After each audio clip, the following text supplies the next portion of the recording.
gadis remaja. Nah, ini yang buat anaknya perempuan ya. Apa yang terjadi sebetulnya? Nah itu tadi, mulai 9 tahun ini, dan mulai 10, 11, nah ini mulai naik ya grafik estrogen, hormon estrogen perempuan. Ya. Puncak-puncaknya di usia 20-an ini. 20 sampai 30. Makanya di sini ya itu bagus sekali anak perempuan menikah dan anak perempuan punya anak, melahirkan. Kenapa? Itu lagi estrogen lagi tinggi-tingginya. 30 udah mulai turun, ya 30 udah mulai turun. Tapi itu tadi ya, kalau misalnya anak bukan anak pertama, ya lahir di 30-an ini sampai ya 35 nggak masalah. Tapi kalau dia anak pertama, ya saya juga anak saya kan 5, yang kelima saya ada di sini nih di usia 36 tahun. 40 sudah mulai turun, 50, nah sekarang saya juga sudah 52, makin turun. Ya, dan ada satu titik dia sama lagi rata lagi estrogen progesteron, itulah yang disebut menopause. Ya. Atau pasca menopause kalau udah lebih dari 60 tahun. Ya, 45 ke 55 itu pra-menopause. Ya. Nah, apa yang terjadi sih pada grafik estrogen dan progesteron? Sifat dari hormon estrogen ini dan progesteron di dalam untuk emosi atau untuk perasaan seorang perempuan, inilah yang bikin happy, bikin bahagia. Ya. Bayangkan anak kita nih waktu SD kan dia estrogennya rata nih. Ya, kalau waktu baru lahir dia tinggi, tapi waktu dia sudah mulai ya beberapa bulan itu dia rata gitu. Makanya anak perempuan waktu SD kan lucu aja, nggak centil, nggak genit. Tapi pas dia sudah menstruasi pertama, wow, estrogennya banjir, jadi perempuan banget. Sementara ibunya mungkin estrogennya udah mulai turun gitu, sementara anaknya lagi tinggi-tingginya. Ya. Jadi otak gadis remaja sedang mengatur ulang dan merapikan beberapa sirkuit saraf yang menentukan caranya berpikir, merasa, dan bertindak, serta terobsesi dengan penampilannya. Jadi bunda, anak-anak kita ini yang sudah mungkin sudah mens atau menjelang menstruasi, 1 tahun menjelang menstruasi, itu sudah mulai itu ya sirkuit otaknya diatur ulang, dirapikan, dan sudah mulai terobsesi pada penampilannya. Sudah mulai tambah ngatur bajunya, ya walaupun dia misalnya pakai hijab, kemudian dia harus matching, ya. Terus mulai memperhatikan kesehatan kulitnya. Ya. Kadar estrogen menekan tombol-tombol dalam otak para gadis untuk apa? Lebih banyak bicara, lebih banyak berinteraksi dengan teman sebaya, lebih sering memikirkan tentang pria. Mungkin bukan teman prianya, mungkin dia pikirkan ustadznya loh. Ya Allah, ustadz ini baik banget sama aku. Ya kayak gitu. Ya, Ustadz Ahmad baik banget sama aku. Nanti dia cerita sama temannya, Ustadz Ahmad baik banget sama aku. Aku boleh diajarin ulang-ulang lah. Gitu. Lebih mencemaskan penampilan. Dan tentu lebih stres, lebih banyak tekanan sama dia ya. Salah lah ini rambutnya ya, kudungnya lah salah, ini warnanya salah. Dan lebih banyak menunjukkan emosi secara berlebihan. Kenapa? Karena dia terjadi ya sebuah estrogen, hormon estrogen progesteron dia mulai naik. Waktu masih SD rata, ya. Dan dia mulai naik, makin naik. Ya. Dan pada saat dia sudah mulai menstruasi pertama, estrogen progesteron itu nggak datang setiap hari, dia kayak tsunami, ya, kayak gelombang tsunami. Ya. Nah ini. Jadi kalau masa menstruasi ini kembali si hormon-hormon ini baik luteinizing hormon, follicle stimulating hormon, estrogen, progesteron yang ada pada perempuan rata. Ya. Barulah nanti hari ke-9 ke-10 setelah mens hari pertama ini dia naik ya. Dia saling bergantian. Estrogen dulu naik, baru nanti progesteron naik, kemudian nanti follicle stimulating hormonal naik, baru progesteron. Nah, pada masa-masa hormonal mulai naik ini, ya anak perempuan kita atau diri kita perempuan yang masih produktif ini ya, itu sangat gembira. Tapi mau 2 hari mau mens, 3 hari mau mens, kembali dia flat ini. Mulai di sini nih, 3 hari 4 hari aja udah mulai turun ini, ya bahkan si luteinizing hormon udah mulai rata, ini udah mulai nggak enak perasaan. Termasuk kita yang masih produktif ini. Jadi bunda ya dan harus paham bahwa apa sih yang nggak enak ya, aku udah istighfar, aku udah ya tegakkan ibadah, tapi apa ya perasaan nggak enak itu tadi hormonal di dalam tubuh kita ya dia mulai menurun, dia mulai flat. Makanya mulai 2 atau 3 hari mau mens itu nggak enak perasaan. Ya. Sampai kapan? Itu tadi apalagi mens hari pertama nih makin rata sampai hari ketiga, ya ke-4, ke-5, 6, 7 udah mulai enakan, udah mulai naik nih. Hari ke-10 udah mulai enakan ini kan di sini ya. 9 udah mulai naik dan terus, dan puncak-puncaknya misalnya kalau siklusnya 28 hari ya di hari ke-14. Ini enak banget ini. Enak perasaan kita ini. Ya. Nah, sekarang ya, gelombang pasang estrogen dan progesteron mulai menyalakan banyak sirkuit dalam otak gadis remaja yang telah tersusun dalam janin. Jadi memang sudah Allah siapkan gitu. Tapi pada saat dia sudah mulai ada estrogen progesteron, itu mulai sirkuitnya nih, sirkuitnya di dalamnya ini, ya, dia punya kabel-kabelnya itu dia mulai tersusun lagi. Ya. Pada hari-hari tertentu rasa percaya dirinya kuat, namun pada hari-hari berikutnya rasa percaya dirinya, ya, seperti bergantung pada seutas tali yang rapuh. Itu anak perempuan kita, termasuk kita. Tapi kita karena sudah terbiasa jadi mulai mengerti tubuh kita. Tapi anak perempuan kita bayangkan dia mens pada saat 5 SD, bahkan ada yang 4 SD. Ada yang 6 SD, ya, di saat itu harus juga dia ikuti ujian SD. Kayak apa itu perasaannya? Ya. Jadi filter untuk menerima nasihat atau umpan balik dari orang lain bergantung pada posisi dalam siklus haidnya. Jadi ayah bunda, terutama bunda karena tadi urusan balik itu bunda ya, ayah ini urusan akil ya. Kalau mau ngasih masukan atau bunda juga mau menegur dia atau kasih nasihat, please perhatikan siklus haidnya. Ya. Kenapa? Karena pada hari-hari tertentu nasihat atau umpan balik itu memperkuat rasa percaya dirinya, ya. Dan pada hari-hari lainnya nasihat atau umpan balik justru menghancurkan.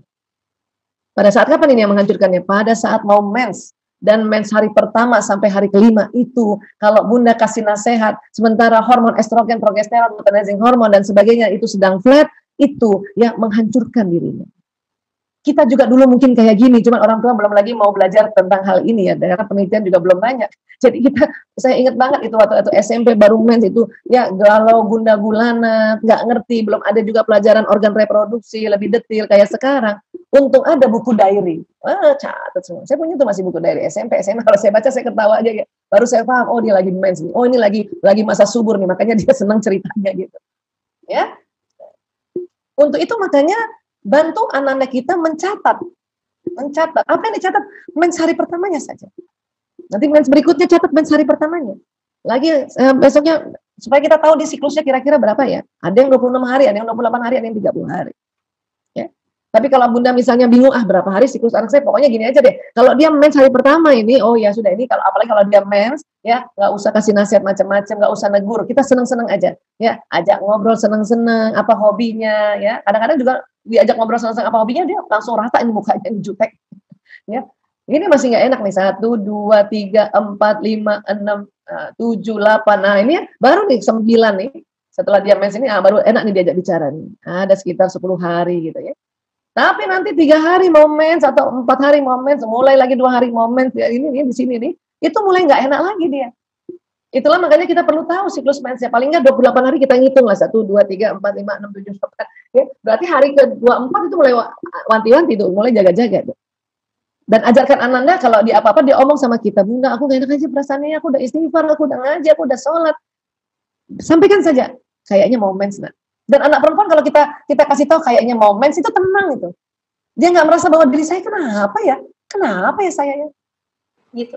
Dan karena dia baru pertama nanti misalnya nih baru pertama nih umur 10 tahun itu kan tambah lebih kaget lagi, sementara waktu dia masih SD dia belum terjadi masalah kayak gini. Kalau kita udah bertahun-tahun menstruasi ya, dalam setahun aja bisa 12 kali atau 11 sampai 12 kali menstruasi. Jadi sudah mulai biasa, tapi anak kita belum biasa. Apalagi masih SD, ya masih imut-imut. Saya dulu kelas 2 SMP, agak mendingan tuh, ya akalnya masih agak udah banyak nyambung juga gitu kan. Nah ini yang harus difahami. Kenapa? Karena kalau bunda misalnya menasehati anak mau mens dan pada mens hari pertama sampai kelima, ya padahal kalimatnya sama pada saat dia masa subur, diterima oleh mereka ini anak perempuan ini jadinya lain. Misalnya pada masa subur nih ya, pada hari-hari di sini, ini 10 hari ya. Misalnya dia pakai baju punten, celananya agak ke bawah gitu, jadi bokongnya kelihatan. Terus kita bilang, sayang diganti ya celananya ya nak, bokongnya kelihatan. Iya bunda, ya umi, ya mama. Oh dia langsung gak apa-apa. Tapi coba deh, mau mens atau lagi mens hari pertama sampai kelima. Kalimatnya sama, ya. Dia pakai celana, bokongnya kelihatan. Nah, ya ganti nak celananya nak, itu bokongnya kelihatan. Apa yang dibilang maminya? Dalam hatinya apa? Terus langsung kesel dia. Oh, jadi bokong aku jelek. Padahal kalimatnya sama oleh ibunya pada saat ditegur, pada saat dia masa subur dengan ya pada saat dia masa menstruasi atau pramenstruasi, tapi diterimanya kenapa? Hormonnya sedang minim sehingga perasaan happy-nya berkurang. Ya. Ini dia nih. Anak-anak kita nih yang perempuan pada masa di sini itu dia semangat banget. Bunda, pokoknya aku harus hafal minggu ini. Misalnya gitu ya. hafal minggu ini misalnya 10 surat atau misalnya ada yang sudah mungkin 1 juz hafal, saya harus hafal. Nah, ini semangat ini, ya. Tapi tahu pas udah mulai masuk dari momen 2 atau 3 hari momen, itu kan jangan di sini nih udah mulai turun nih. Ya. Ayo sayang, loh katanya targetnya ya hafalnya banyak. Bunda aku males banget. Nanti aja deh. Nah, kalau ada anak perempuan sudah kayak gitu yang minggu lalu dia semangat dan kemudian tiba-tiba drop, langsung ibu harus sudah mikir, oh dia mau mens. Ya sudah suruh istirahat, ya sudah nak istirahat. Nah, ya, coba lihat agenda ininya, siklus mensnya nak, diajar. Oh iya, ini hormonnya lagi turun, jadi istirahat aja. Ya, kalau misalnya lagi udah habis istirahat, enak perasaannya, mau ngafal lagi, kan ini belum mens ya, mau ngafal lagi, ayo sok atau hafalin. Ya, tapi kalau enggak ya udah istirahat dulu. Ini yang terjadi kendala pada perempuan ini. Ya, jadi mohon dipahami oleh kita orang tua dan juga tentu oleh Bapak Ibu guru sehingga ya kerjasama kita sangat baik gitu ya. Nah, dan punten ini dilihat dari samping apa nih? Jadi hadap ke sana ya, ini potongan samping kiri ya. Ini rahim ya, di depan rahim itu kantong kemih dan di belakangnya usus besar dan ini tempat ya anus di sini. Ya punten maaf, ini jalannya menstruasi dan jalannya lahir dan jalannya koitus ini namanya vagina ya, dan ini tempat kencing. Posisi rahim yang asli itu ke depan, ya, antefleksi ke depan gini. Dan pada saat anak lagi mens ini, lapisan yang ada di endometrium menebal, ya, kemudian dia berkontraksi untuk terlepas. Makanya Ananda pada saat menstruasi itu udah mulai nggak enak nih, depan nggak enak, belakang nggak enak.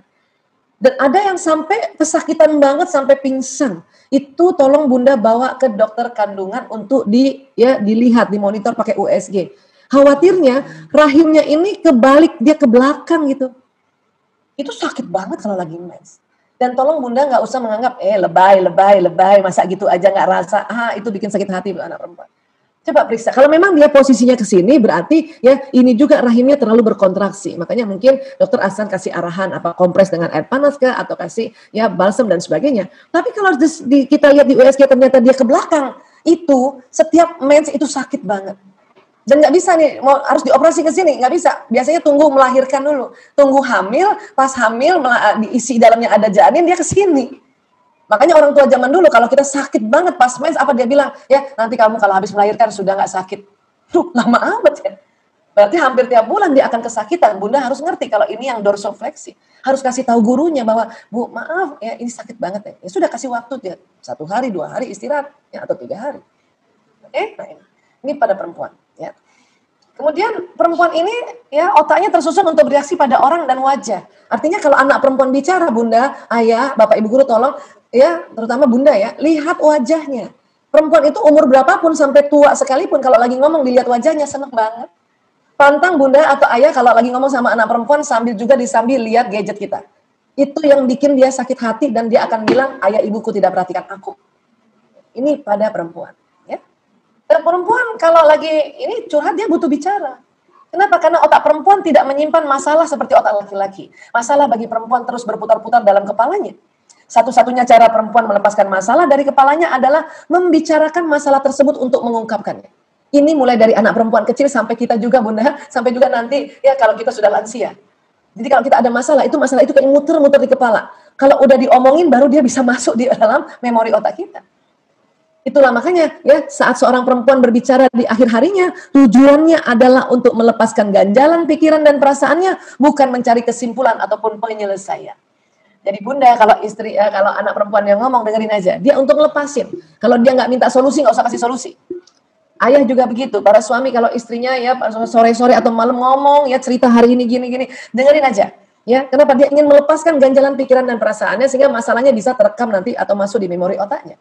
Ya, ini harus paham nih, karena berantemnya gara-gara ini sebetulnya. Anak perempuan lagi curhat, ibunya langsung kasih nasihat atau ayahnya kasih nasihat. Itulah yang bikin dia kesel. Sama ibu-ibu nih curhat sama suaminya, dikasih nasihat itu kesel dia. Ya. Kenapa begitu? Ya, karena perempuan bila curhat hanya ingin disimak. Namun kalau kita curhatnya pada laki-laki sama suami ke anak-anak perempuan ke bapaknya, laki-laki itu bila mendengar curhat selalu menawarkan solusi. Kenapa? Karena otak laki-laki otak solusi. Ini kalau enggak nih berantem terus antara ayah, bukan gitu Abi, bukan gitu Ayah. Padahal dia cuma mau cerita doang, kata ayahnya begini caranya. Salah kamu, apalagi disalahin. Bukan gitu, aku cuma mau ngomong doang. Itu kalau anak sekarang sudah bisa ngomong, kayak gitu. Tapi anak dulu mana bisa kayak gitu kan? Iya. Para istri juga kalau lagi curhat sama suami bilang, Abi, Umi cuma cerita doang, ya udah. Supaya laki-laki nggak pusing cariin solusi. Karena kadang-kadang laki-laki malas dengerin istrinya ngomong atau perempuan ngomong panjang lebar karena malas carikan solusi. Padahal sebetulnya kalau laki-laki tahu pada saat perempuan lagi curhat, dia cuma mau disimak. Nggak usah carikan solusi. Ini yang nanti bikin mesra. Mawaddah warahmanya itu ya tercurah.